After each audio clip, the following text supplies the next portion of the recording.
America has become completely unaffordable, and I don't know why more people are not talking about this. Half of America doesn't even have a savings, rent is insane, healthcare is a luxury, and somehow the narrative is still people are just bad with money. Like, what money? People are working full-time, most people have 2 to 3 jobs anymore because you have to. At what point do we stop blaming the people and just accept the fact that the cost of living has simply just outpaced reality? Because everything is this expensive, you have to know exactly where all of your money is going anymore. Like, a budget is just simply a necessity. You have to have one. Started using a budgeting app like mine to figure out where all of my money is going, but it does not make up for the fact that America is too expensive to live in anymore. If you're struggling, you are not alone.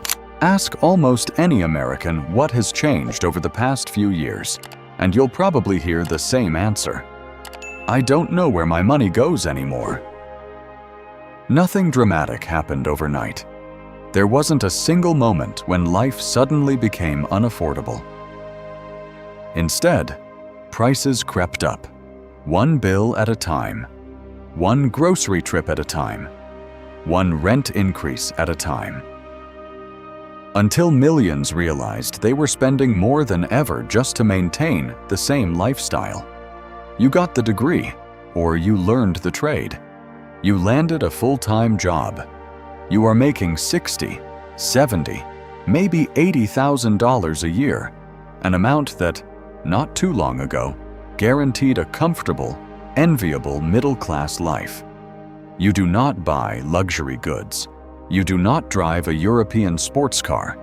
You eat out maybe once a week, and your biggest splurge is a decent cup of coffee on a Friday morning. And yet, on a Tuesday evening in a crowded grocery store parking lot, you find yourself staring at a paper receipt for 3 bags of basic household items: milk, bread, chicken, paper towels, and laundry detergent.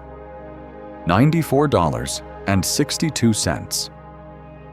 You sit in the driver's seat, looking at that receipt, and a cold, quiet feeling creeps into your chest. It is not panic exactly. It is exhaustion.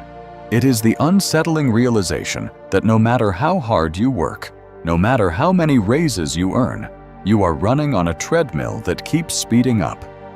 You are doing everything your parents told you to do, but the finish line keeps getting moved further away.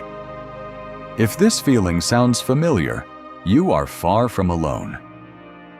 Across America right now, millions of hard-working people are asking themselves the exact same question. Why does everyday life feel so impossibly expensive? How did a nation built on the promise of upward mobility become a place where simply staying afloat feels like a full-time job? Is this just a temporary rough patch, or are we witnessing a permanent shift in what it costs to exist in America?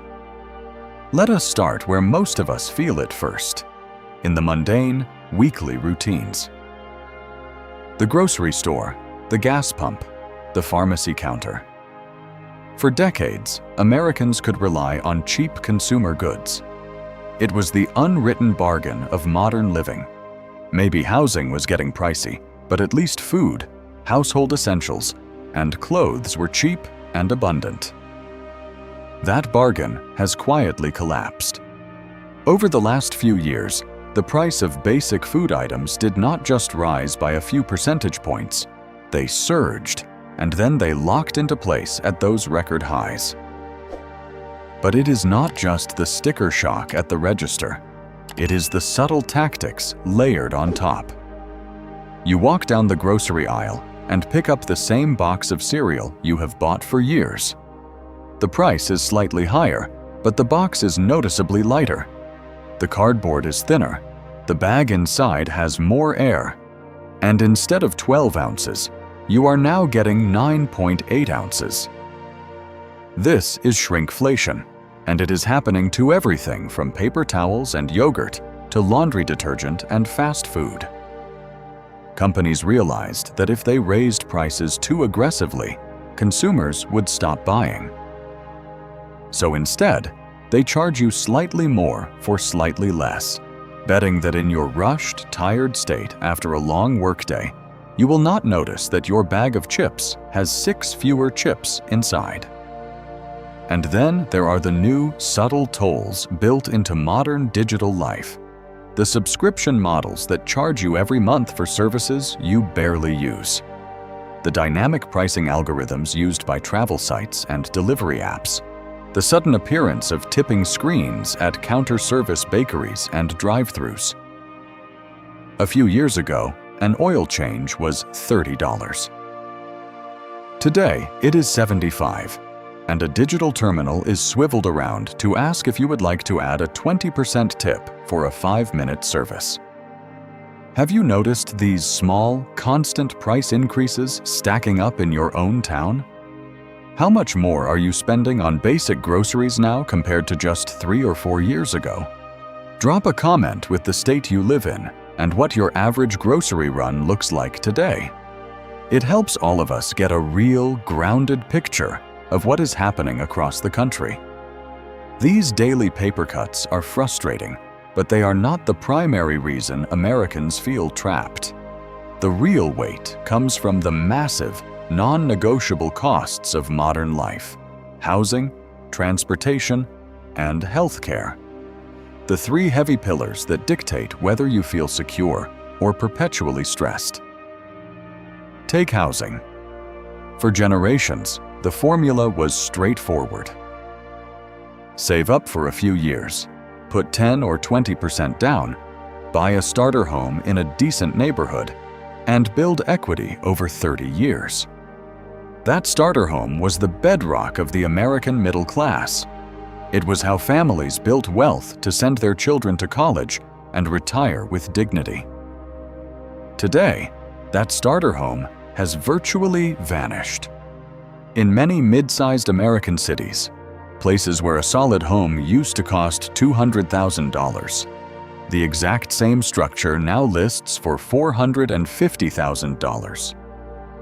And it is not just the listing price. Mortgage interest rates spiked, effectively doubling the monthly payment for the exact same house. A monthly mortgage payment that would have been $1,400 a few years ago is now $2,800 for a property that has not changed at all. For renters, the situation is just as harsh. Property management companies have turned to corporate pricing algorithms to push rents to the absolute ceiling of what local markets can bear. In many major metro areas, young professionals are spending 40, 50, or even 60% of their take-home pay on rent alone.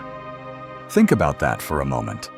More than half of your working hours are spent strictly keeping a roof over your head. That leaves less than half of your income for groceries, utilities, health insurance, debt payments, and trying to build an emergency fund. And then there is transportation. In 90% of the country, having a reliable car is not a luxury. It is a mandatory requirement for holding down a job. Yet the average price of a new car has climbed near $50,000, and even used cars remain historically expensive. Add in auto insurance premiums that have jumped 20 or 30% in a single year, and suddenly, just having a car sitting in your driveway costs $700 a month before you even buy a gallon of gas. If you are currently trying to buy a house, find a rental, or buy a car, what has that experience been like for you? Are you holding off on major life moves because of prices or interest rates? Let us know in the comments. To understand how we ended up here, we have to look past political sound bites and examine the structural economic shifts that have been building for decades. For nearly 40 years, American wage growth remained largely flat when adjusted for the true cost of living, even as worker productivity soared. We became the most efficient, productive workforce in history, generating unprecedented national wealth. But that wealth concentrated heavily at the top and in financial assets, while average paychecks grew at a crawl. For a long time, Americans absorbed this reality through cheap imported goods, ultra-low interest rates, and easy credit. If your paycheck did not stretch far enough, you could swipe a credit card, take out a long-term auto loan, or tap into home equity. We papered over structural wage stagnation with convenient debt. Then came the historic economic disruptions of recent years. Global supply chains fractured, creating real shortages. But even after those supply chains recovered, corporate pricing power shifted. In sector after sector, corporate consolidation eliminated genuine competition. A small handful of parent companies now control the majority of consumer brands. When prices were raised during initial supply shortages, executives realized consumers had no choice but to pay. Corporate profit margins hit historic highs, and prices stayed elevated long after supply chains normalized. At the same time, institutional investors and private equity firms realized that basic human necessities offered guaranteed financial returns. Wall Street funds bought up tens of thousands of single-family homes, turning potential starter homes for families into permanent rental properties. Healthcare systems merged, driving up out-of-pocket costs and deductibles for everyday care. The result is an economy where the things you need to survive – shelter, healthcare, education, reliable transport – have exploded in cost, while the things you want – flat-screen televisions, fast fashion, streaming services – stayed relatively cheap. You can easily buy a 50-inch television for $200, but an unexpected visit to an urgent care clinic for a minor issue can easily cost $800 out of pocket. This contrast creates a bizarre psychological state. Financial commentators look at macroeconomic charts or stock market numbers and announce that the economy is thriving. On paper, unemployment is low and output is high. But in the living rooms of working families, those statistics feel completely disconnected from daily life. This gap has created widespread financial fatigue. You earn a salary that should make you feel secure, yet you feel like you are constantly one step away from a crisis.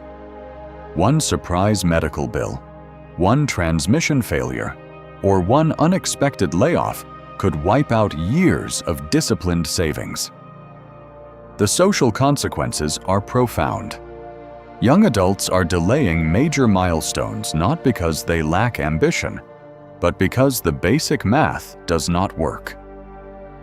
People are delaying marriage, postponing having children, or deciding not to start a family at all because childcare costs rival a second monthly mortgage. Adults in their late 20s and 30s are living with roommates or moving back in with parents in record numbers out of sheer economic necessity. It creates a persistent background noise of stress. When every grocery run requires mental math, when dinner with friends feels like a financial gamble, when saving for a house feels like chasing a moving target, it takes a toll on your mental health. It leaves people feeling isolated, wondering if they are the only ones struggling to keep up. The truth we need to acknowledge is that you are not failing. The economic landscape shifted, but the expectations placed on everyday people remained the same. When you step back, the story of modern living in America is not just about short-term inflation or interest rate hikes. It is about a fundamental rewrite of what it means to be middle class. For decades, the unspoken social contract was clear. If you worked hard, acted responsibly, and contributed to your community, you were granted a reasonable expectation of stability. A home you owned, reliable transportation, healthcare security, and the reasonable expectation that your children would have a better life than you did. Today, that social contract is being tested. True financial stability is no longer the baseline reward for honest work. It is increasingly becoming a luxury reserved for those with existing assets or elite incomes. So where do we go from here? Can this model sustain itself, or are we approaching a moment where structural changes become unavoidable? Perhaps the first step forward is being honest about what is happening. Stop treating systemic financial strain as a personal failure and start recognizing it as a shared reality that millions of people are navigating every single day. I want to turn this over to you. Does this align with what you are seeing and feeling in your own life? What is the single cost that has impacted your monthly budget the most over the last few years? Please share your story in the comments below. Reading your experiences creates an honest, real-time snapshot of what life actually looks like right now across the country. If this perspective resonated with you, please hit the like button, subscribe to the channel, and share this video with someone who might need to hear it. It helps us keep creating grounded, in-depth documentaries like this one. Thank you for watching, and take care of yourself out there.